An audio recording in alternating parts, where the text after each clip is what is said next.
warahmatullahi wabarakatuh.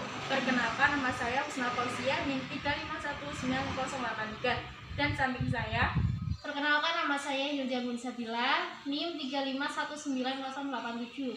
perkenalkan, nama saya Sulasri dengan NIM 3519097. Video ini dibuat guna memenuhi tugas UAS mata kuliah Hadis BKPI dengan mengambil tema mendeteksi nilai-nilai dasar bimbingan, konseling dan penyuluhan Islam dalam hadis pribadi yang mempunyai sifat empati dan juga simpati. Assalamualaikum. Waalaikumsalam, silakan masuk.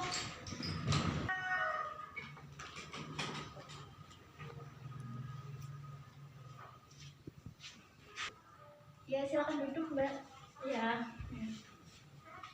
Ya, mungkin bisa perkenalan dulu dari Mbaknya.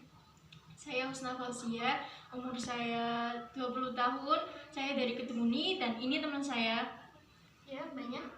Nama saya Sulastri, umur saya 21 tahun. Saya dari Doro. Mungkin ada yang bisa saya bantu dengan kehadiran mbak-mbaknya ke sini. Dan kami di sini ingin menceritakan tentang permasalahan yang terjadi agar mendapatkan solusi dari mbaknya. Oke, karena mbak-mbaknya sudah datang ke sini, berarti sudah mempercayai saya untuk membantu dan juga memberikan solusi kepada permasalahan yang dihadapi oleh mbak-mbaknya.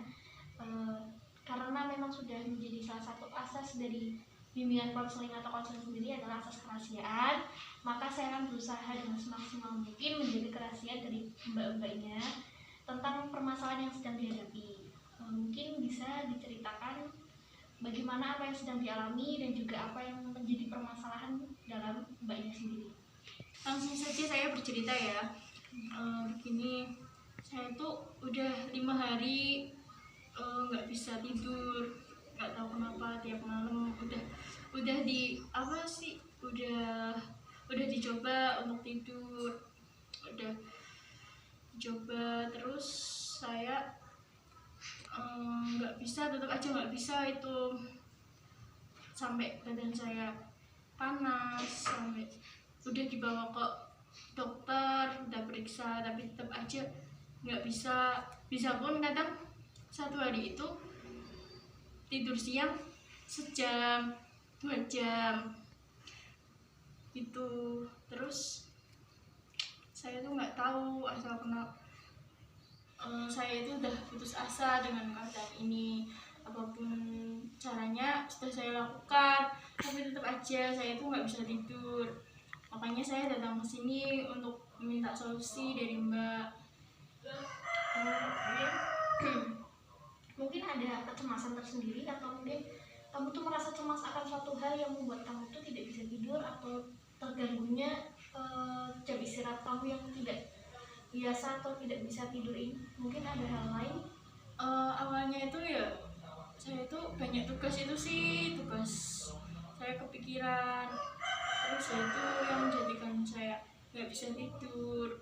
Udah tak coba biar nggak memikirkan tugas, tapi tetap aja saya tuh kepikiran. Terus tugas sudah selesai kok jadi saya keterusan nggak bisa tidur udah 5 hari.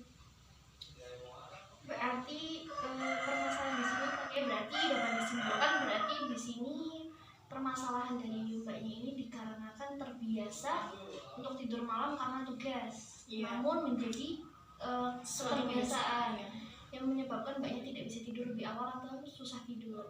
Nah, mungkin atau mbaknya sudah mencoba melakukan kegiatan yang lain yang menjadikan mbaknya itu mungkin bisa tidur lebih awal, atau tidak main gadget terlebih dahulu, atau ketika sudah jam berapa Anda melakukan suatu kegiatan yang bisa membuat Anda merasa lebih rileks untuk segera istirahat begitu? Belum melakukan kegiatan lain, tapi saya sudah periksa ke dokter karena saya demam terus pusing. Tapi setelah sudah sembuh, saya tetap saja tidurnya seperti itu. Saya itu capek, pengen tidur normal seperti biasanya, tapi tetap aja nggak bisa. Bagaimana ya caranya? Berarti kan di sini banyak belum pernah melakukan kegiatan lain untuk mendukung mbaknya untuk bisa istirahat lebih awal, istirahat dengan cukup gitu ya. Iya.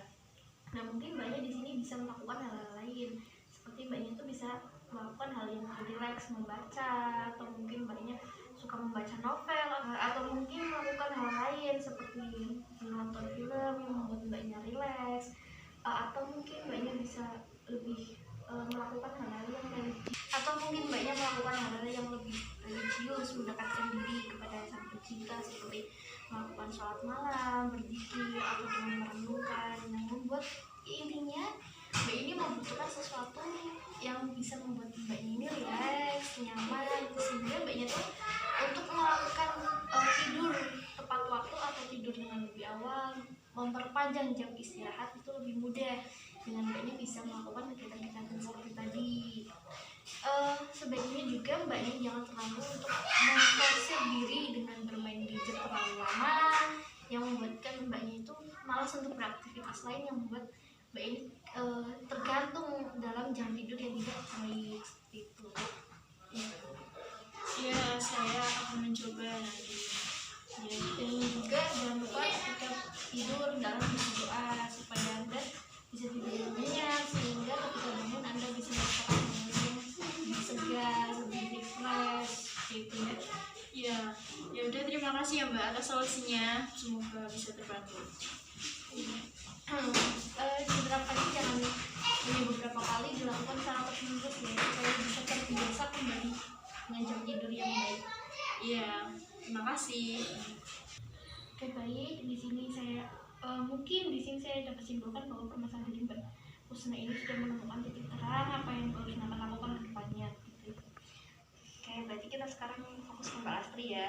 Coba ceritakan sedikit tentang permasalahan yang mungkin sedang dialami atau yang membuat Mbak Astri itu yakin untuk datang kemari untuk bisa menceritakan dan mendapatkan solusi, atau mungkin bisa membantu dari apa yang Mbak Astri rasakan sekarang. Ya jadi kan gini, saya tuh baru masuk kerja. Nah di kerjaan ini ternyata dunia kerja itu emang beda.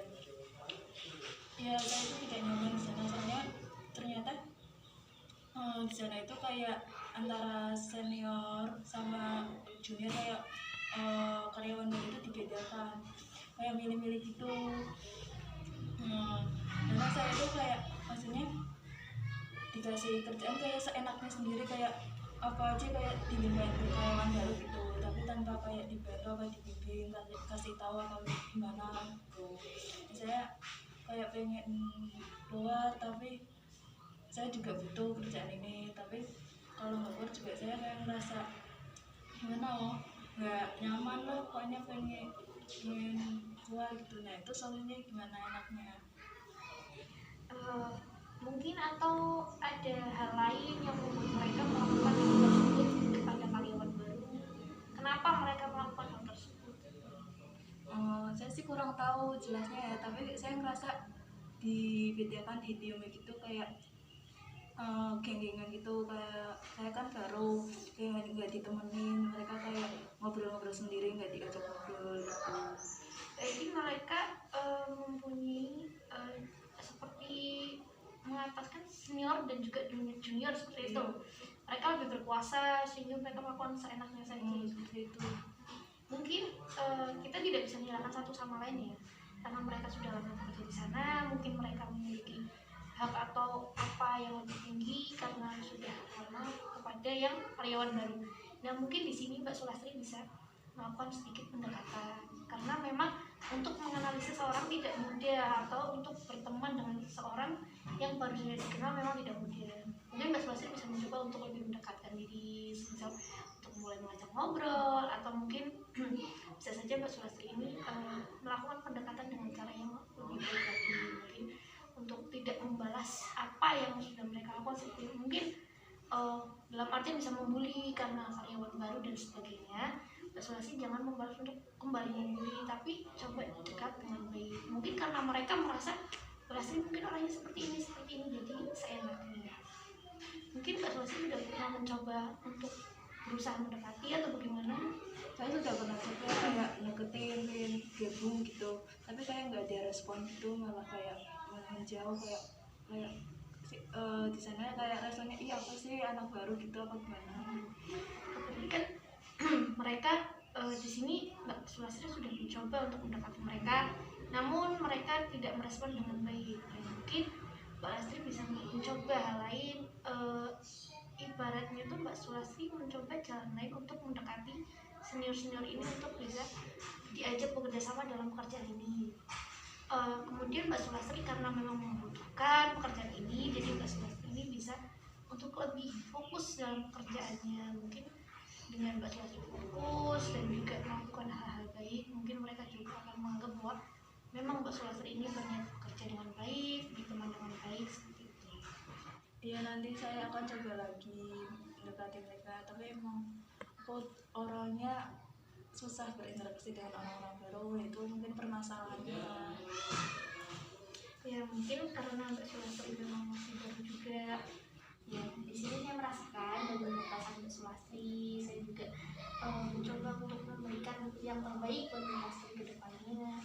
Mungkin Mbak Sulastri sudah terbuka lagi kepada yang lain, dalam artian Mbak Sulastri harus bisa lebih berinteraksi dengan baik, mencoba untuk membuka pembicaraan, juga lebih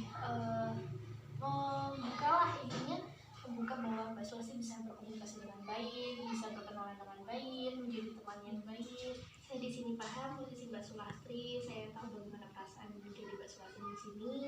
Saya berusaha memberikan solusi yang baik, saya berusaha untuk membantu Mbak Sulastri dalam permasalahan ini. Intinya Mbak Sulastri tetap sabar, mungkin Mbak Sulastri bisa lebih sabar lagi dalam menjalani pekerjaan ini, lebih ikhlas, lebih tawakal, dan juga lebih legowo dalam mengerjakan segalanya di pekerjaan ini. Ya nanti saya bakal coba lagi, lebih berani lagi buat interaksi sama mereka, Lebih membukakan diri untuk berkomunikasi ya. atas waktunya. Semoga dengan ini saya bisa memperbaiki dan mencoba lebih baik lagi. Oke, terima kasih dengan kehadiran kalian berarti sudah mempercayai saya untuk memberikan solusi dan juga membantu permasalahan yang sedang kalian alami. Semoga saya bisa membantu dengan baik, dan saya juga akan tetap menjaga kerahasiaan tentang permasalahan yang kalian lakukan. Semoga kedepannya kalian bisa menjadi yang lebih baik lagi, apa yang kalian inginkan bisa segera tercapai dan juga terlaksana dengan baik. Mungkin untuk sesi kali ini saya sudah cukupkan di sini saja. Untuk perkembangan kedepannya kalian bisa menemui saya kembali untuk proses kedepannya. Mungkin itu saja yang dapat saya bantu, yang saya sampaikan kepada kalian. Kurang lebihnya saya juga mohon maaf apabila saya memiliki kekurangan dalam membantu kalian. Udah, kami pamit dulu ya. Sekali lagi terima kasih sudah membantu kami. Oke, dapat disimpulkan dalam video ini adalah seorang konselor itu harus memiliki sikap empati dan juga simpati terhadap konselingnya, supaya konselor bisa merasakan apa yang dirasakan oleh konselingnya, sehingga ketika memberikan solusi ataupun jawaban dari permasalahan yang konseli alami ini akan lebih terjabar dengan baik dan juga benar. Jadi dalam hal ini simpati adalah suatu proses seseorang merasa tertarik kepada pihak lain. Dalam artian seorang konselor merasakan apa yang dirasakan oleh seorang klien. Sedangkan empati bersama dengan simpati.